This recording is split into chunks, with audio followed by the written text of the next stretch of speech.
गण असाच उत्सव सप्तमीच्या दिवशी दुपारी होतो. त्याला गण असे म्हटले जाते. या दोन्ही उत्सवातील फरक एवढाच की ह्या दिवशी क्षौर केले जात नाही. हा उत्सव दुपारी होतो. तसेच संचार झालेल्या पुजाऱ्याच्या हातात खड्ग नसते. ह्या दिवशी सुमारे 8 ते 10 वर्षाच्या 6 मुलांचे मुंडन करून व शुचिरभूत करून डोक्याला लिंबाची माळ घालतात व श्रींच्या मागे फिरवतात. श्रींचा संचार होण्यासाठी ज्या पुजाऱ्याला माध्यम म्हणून केले गेले त्यांना मंदिरात आणतात. शिष्य तिम्मना धनगराची आठवण म्हणून पुजाऱ्यास चोळणा घातला जातो.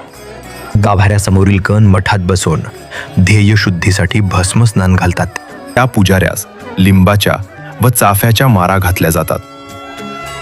श्री नागनाथांनी वर दिल्याप्रमाणे हॅग्रसांकडून साखर भरवत व साकी उच्चारताच त्या पुजाऱ्याच्या शरीरात श्रींचा संचार होतो.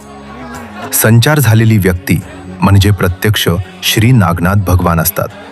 आता पुजारी ही व्यक्ती नसून त्यांच्या शरीराचा पूर्ण ताबा श्री नागनाथ शक्तीने घेतलेला असतो. येथून पुढे संचार शांत होईपर्यंत त्यांना खर्गे असे संबोधले जाते. नंतर खर्गे यांना गाभाऱ्यातून बाहेर आणले जाते.